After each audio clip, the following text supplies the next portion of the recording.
Hi, I'm Sandi Genovese and welcome to the Scrapbook Showgram. You know, fall is officially here, which means that it's time, if you want to hand make your own holiday cards, to start thinking about it now because you need to allow time, unless you're going to go crazy like I always do and I'm frantic at the end trying to get everything finished. So the project today is actually a holiday card, and if you look at it here, when it's opened up, it has this neat accordion effect that looks like the layers are kind of woven opposing in an opposing manner, so that it closes and will, go into an envelope nicely. But when it opens up, you have that dimensionality that I just love. And if I even turn this at an angle, you can see this, what I'm calling kind of this weaving action, by having the layers. This one, the accordion folds start with a mountain, and this one, it starts here with a valley fold, and it gives you that cool action. Well, in order for this to happen, I'm going to start with the back paper. Now mine is 12 inches long, which if I always try to think about the yield from a scrapbook page. It's 7 inches tall. Now you could get 2 out of a sheet if you made it 6 inches, but then you wouldn't have very wide of a band at the top and the bottom. So if you want to play around with the dimensions so that you can get 2 out of a 12 by 12 sheet of paper, of course, I would love to hear your solution. So I started with 12 by 7. If you look at mine, you can see that I've marked it with a white pen. That's just to make it easier for you to see. You, of course, are going to just want to do yours in pencil. And what I've done is I've gone ahead from the top. I've come down 1.5 inches and drawn a line all the way across, and from the bottom I've come up 1.5 inches and drawn a line all the way across. Then the vertical lines, I've come in 2 inches from the edge and draw this first line, and then I've come in 4 inches and draw the second line. So it's 2 inches and another 2 inches for a total of 4. And then I did the same thing on this side. I've come in 2 inches and drawn a line, then gone another 2 inches and drawn the second line. And you can see that the first line only goes to this white line, and the second line goes all the way from the top to the bottom of the card. Once you have all of these, I'm not going to actually do all the folding yet, but it's simplest to do the scoring first. It's not easy to score and fold once you start cutting into something. So I'm going to take my folder, and I'm going to go ahead and I'm going to score just along all of my vertical lines. So I've scored here. I don't need to score up and below. And then along this white line, I'm going to score again. And then I'll come over here and I'll score the next line, and then come and score the last line. So in this card, these lines that are vertical are all the fold lines, and the lines that are horizontal are going to be the cut lines. However, you're not going to cut the whole way. Let me then show you. I'm going to fold and work from the back, which is what I did and what I suggest that you do too. I'm going to fold this first one, and I'm folding it in a mountain fold, and I'm doing it even though I'm going to have to reverse fold some of them, but it's easiest to cut it when I fold it in this fashion. So I'm going to go ahead and I'm going to cut, and I'm cutting right through the second layer because it's going to just cut both layers at once. So I'm going to cut through along that line until I get to, you want to be sure and stop right here. Don't cut into this. That has to hold the whole card together. So I'll try and do this so you can really see. I'm stopping right at the score line here, and then I'm going to come over here and do the same thing. If you have a paper trimmer, you can always put this in the paper trimmer and do it there as well. And I'm going to get just to that score line and stop. And then I'm going to do the exact same thing now on this other side. I'm going to mountain fold this, making sure that I have the lines, the fold straight, and then I'm going to, while it's folded, I'm going to just repeat the exact same thing on this side. The beauty of this is on the back side, I'm hardly going to have to, if I stop at the folds, you're going to see when I open this up that my cut lines, I heard it. When I open this up, my cut lines now have gone all the way across. So I now have all of the cuts that I need, but now I need to go back and do all of the folds.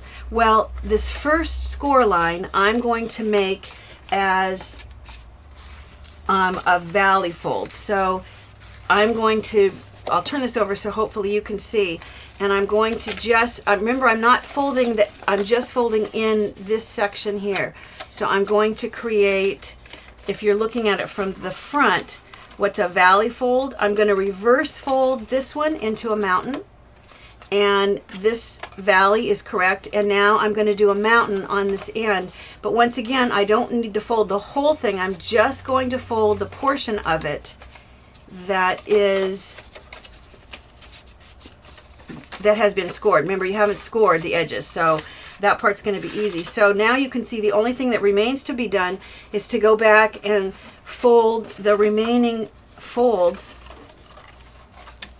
Because I folded a few, you can see that gives you, I folded a couple in order to make those cut lines.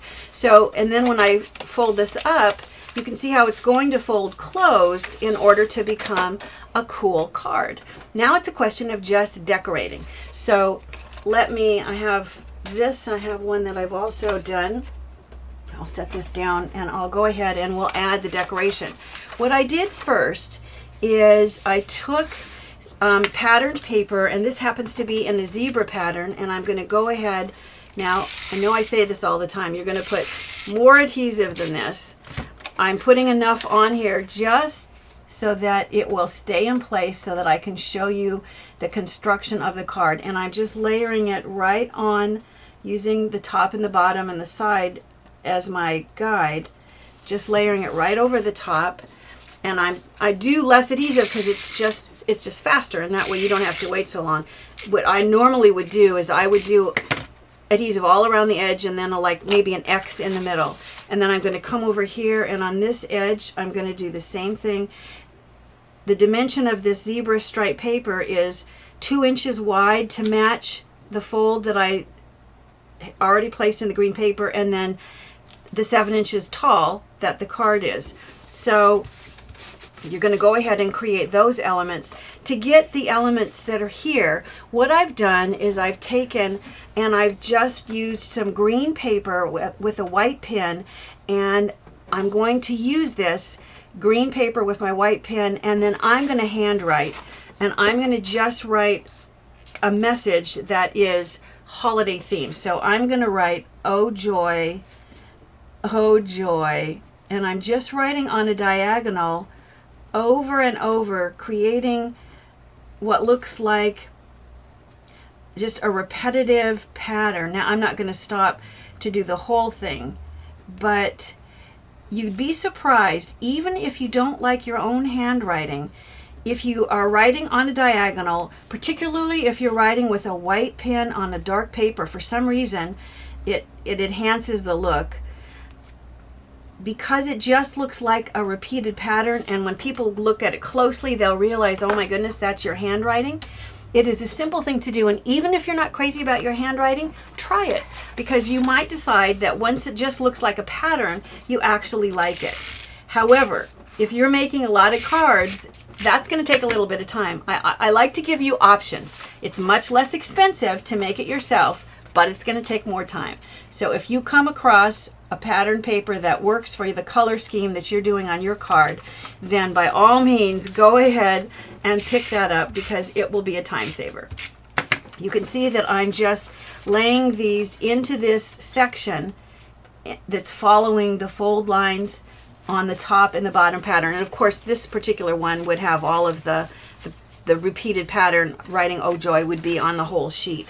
So once you have those, I'm going to go ahead. Now I'm placing a photo into the center section, and the center section ends up being just about 4 inches by 4 inches. It's a square, which I think is a really flattering look. So if you have a Christmas photo that started as 4 by 6, you do want to make sure that you can trim a little bit off. If you want to use embellishments, holiday themed embellishments, or if you want to write a hand message in there, or print on the computer a message, all of that is an option. It's the best part about making it yourself is you get to decide all of those details, what you want to put in there. You could use punches, snowflakes, just anything that suits your fancy. Now, additionally, I used a strip of this matching dark green paper to create a striped element. So I've gone ahead and I cut a strip into one long 1/4 inch width, and I'm going to start in what feels like just about the middle. And once again, this is 2 inches. And then if I start in the middle, I can work my way. I'll go and do the top edge, and then I'll do the bottom edge, and I'll try to flatten this guy out so it's not covering what you're trying to look at. And then now I'm just going to space evenly in between with the next two. When you have to do a bunch, it might be fast to make some sort of a little template that you could just set down here that marks and tells you where you want to put it. But if you're like me, that the stripe pattern doesn't have to be perfect. You would then repeat and do the exact same thing on this edge so that you'd have the stripes there. The next thing that we're going to look at is how to create the hanging jingle bells, because I like to have an interactive part of the card. In this case, it's going to dangle. So I'll bring this up and show you what I did. I started with a regular circle punches, and I used 2 of them in 2 different sizes. I'm not sure these are even the exact same ones I used. This one happens to be 7/8 inch, but you're going to punch out 2 of each of the sizes. So I'm not even sure what the larger one is, but pick 2 punches, circle punches that you like, or if you have a die cutting machine and you can cut your circles that way, but you need them in matching pairs of 2. So here I've got 2, and I'm going to put adhesive on one of them, and I'll go ahead and place some white thread right onto the adhesive, and then I'll take the second one and I'll just place it over the top. So basically I'm just sandwiching the thread in between those matching pairs of circles to give you the beginnings of what will be the dangling jingle bells. Now what you want to do at this point is you want to add the second set of holes, and I find that if I want them to be spaced sort of evenly from the white thread in the middle, it helps me to use my white pen or a pencil to just draw a little bit of a mark where I'm going to want those little circles to be. So I'm going to go ahead, I'm doing them in white so they really show. If I was doing this for my own card, I would probably just use pencil so that if my punch was off a little bit, I wouldn't have a white mark that would show. Now I'm going to pick this up, and I'm going to go ahead and using those as my guide, I'm using an 1/8 inch hole punch to cut out these smaller holes. So I've punched the one, and I'll slide this in and I'll punch the second one. And once you have those punched, now it's a question of just creating what looks like the rest of the jingle bell. So I don't normally do this, but I'm going to mark this so that when I talk about it, you'll know what I mean.